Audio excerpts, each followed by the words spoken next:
భారత్పై బంగ్లాదేశ్ ప్రభుత్వ మాజీ సలహాదారు మొహమ్మద్ యూనుస్ మరోసారి విషయం చిమ్మారు. ఈ సందర్భంగా భారత్లో 7 ఈశాన్య రాష్ట్రాల ప్రస్తావన మొహమ్మద్ యూనుస్ తీసుకొచ్చారు. ఈ సందర్భంగా భారత్ను కించపరిచేలా మొహమ్మద్ వ్యాఖ్యలు చేశారు. గతంలో బీజింగ్ వెళ్ళినప్పుడు కూడా భారత్పై మొహమ్మద్ విషయం చిమ్మారు.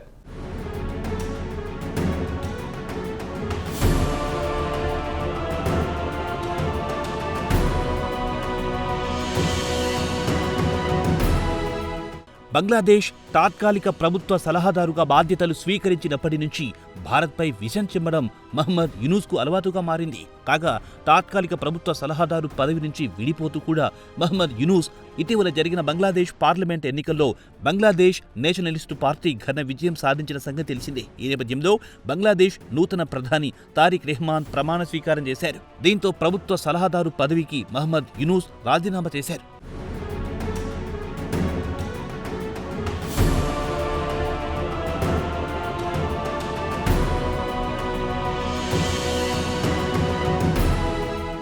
ఈ నేపథ్యంలో మహమ్మద్ యూనుస్ మరోసారి భారత్పై విషం చిమ్మారు. బంగ్లాదేశ్ విదేశాంగ విధానం ఇకపై పూర్తి స్వతంత్రతతో వ్యవహరిస్తుందని ఆయన పేర్కొన్నారు. ఈ దేశ ఒత్తిడికి బంగ్లాదేశ్ లొంగిపోయే ప్రసక్తే ఉండదన్నారు. ఈ సందర్భంగా భారత్లోని 7 ఈశాన్య రాష్ట్రాల ప్రస్తావన మహమ్మద్ యూనుస్ తీసుకొచ్చారు. ఈ సందర్భంగా మహమ్మద్ యూనుస్ చేసిన వ్యాఖ్యలు వివాదాస్పదమయ్యాయి. భారత్లోని 7 ఈశాన్య రాష్ట్రాలకు బంగ్లాదేశ్లోని సముద్ర మార్గం ఓ గొప్ప అవకాశమని ఆయన వెల్లడించారు. పరోక్షంగా భారత్లోని 7 ఈశాన్య రాష్ట్రాలకు సముద్ర మార్గం కావాలంటే బంగ్లాదేశ్ మీద ఆధారపడక తప్పదని మహమ్మద్ యూనుస్ వ్యాఖ్యానించారు. కాగా వాణిజ్య ఒప్పందాల ద్వారా సదరు ప్రాంతాన్ని అంతర్జాతీయంగా ఓ గొప్ప మ్యానుఫ్యాక్చరింగ్ హబ్గా మార్చవచ్చని మహమ్మద్ యూనుస్ అభిప్రాయపడ్డారు.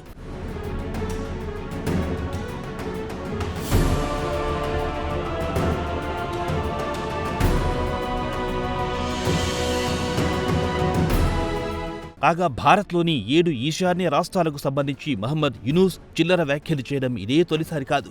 కొన్ని నెలల కిందట ఓ అంతర్జాతీయ సదస్సుకు హాజరు కావడానికి బీజింగ్ వెళ్లినప్పుడు కూడా మహమ్మద్ యూనుస్ ఇదే తరహా పరోక్షంగా భారత్ను చిన్నచూపు చూస్తూ వ్యాఖ్యలు చేశారు. కాగా అప్పట్లోనే మహమ్మద్ యూనుస్ వ్యాఖ్యలకు భారత విదేశాంగ మంత్రిత్వ శాఖ ప్రతినిధి స్ట్రాంగ్ కౌంటర్ ఇచ్చారు. ఒక ప్రభుత్వానికి సలహాదారుగా వ్యవహరిస్తున్న నేత ఇటువంటి చిల్లర వ్యాఖ్యలు చేయడం మానుకోవాలని భారత విదేశాంగ మంత్రిత్వ శాఖ సలహా కూడా ఇచ్చింది.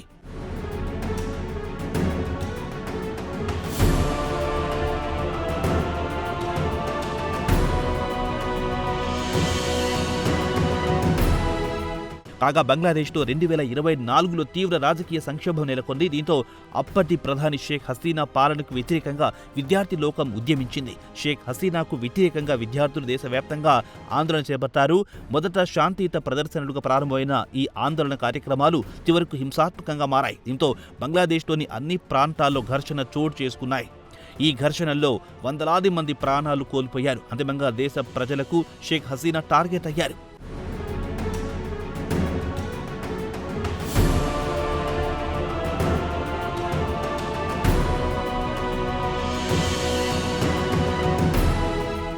ఈ నేపథ్యంలో షేక్ హసీనా రాజీనామా చేయాలని డిమాండ్ దేశవ్యాప్తంగా ఉవ్వెత్తున ఎగిసింది. ఈ నేపథ్యంలో షేక్ హసీనా ప్రధాని పదవికి హుటాహుటిన రాజీనామా చేసి దేశం విడిచి వెళ్లారు.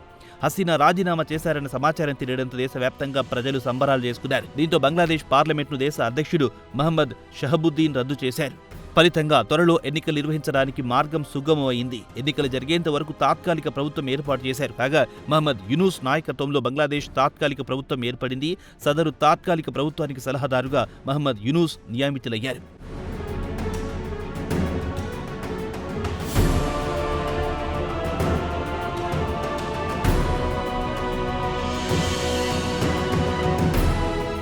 అయితే ఏడాదికి పైగా సాగిన మహమ్మద్ యూనుస్ పాలనపై బంగ్లాదేశ్లోని అన్ని వర్గాలు తీవ్ర వ్యతిరేకత వ్యక్తం చేశాయి. తాత్కాలిక ప్రభుత్వ సలహాదారుగా మహమ్మద్ యూనుస్ బాధ్యతలు చేపట్టిన తర్వాత అక్కడ ప్రజాస్వామ్యం పెను ప్రమాదంలో పడిందన్నది రాజకీయ పరిశీలకుల విశ్లేషణ. షేక్ ముజిబుర్ రెహమాన్ ప్రారంభించిన బంగ్లా అవామీ లీగ్ను నిషేధించడమే ఇందుకు నిదర్శనమని రాజకీయ పరిశీలకులు పేర్కొన్నారు. అధికారానికి వచ్చిన వెంటనే బంగ్లా అవామీ లీగ్పై మహమ్మద్ యూనుస్ ప్రభుత్వం వేటు వేసింది. అంతేకాదు రాజ్యాంగాన్ని సవరించి మరీ బంగ్లా అవామీ లీగ్ను యూనుస్ సర్కార్ నిషేధించిందని రాజకీయ పరిశీలకులు మండిపడ్డారు.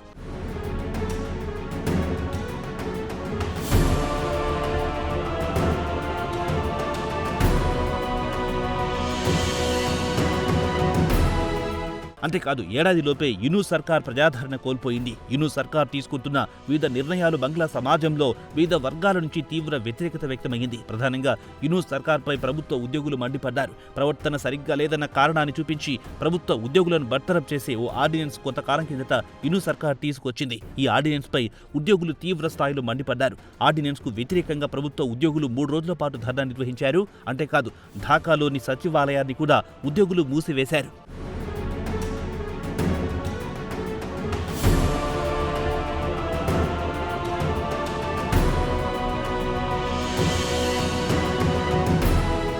కాగా వివాదాలకు కేంద్ర బిందువుగా మారిన మహమ్మద్ యూనూస్ 1940లో చిట్టగాంగ్లో జన్మించారు. మహమ్మద్ యూనూస్ స్వతహాగా బ్యాంకర్, ఆర్థికవేత్త. బ్యాంకింగ్ రంగంలో మహమ్మద్ యూనూస్కు అపారమైన అనుభవం ఉంది. గతంలో మైక్రో ఫైనాన్స్ బ్యాంక్ ద్వారా లక్షలాది మంది బంగ్లా ప్రజలను పేదరికం నుంచి బయటపడేసిన ఘనత యూనూస్దే. బంగ్లా ప్రజలకు ఆయన చేసిన సేవలకు ప్రపంచవ్యాప్తంగా గుర్తింపు వచ్చింది. 2006లో మహమ్మద్ యూనూస్కు నోబెల్ శాంతి బహుమతి లభించింది. ఏదేమైనా వీలు దొరికినప్పుడల్లా భారత్పై విషం చిమ్మడాన్ని అలవాటుగా చేసుకున్నారు మహమ్మద్ యూనూస్.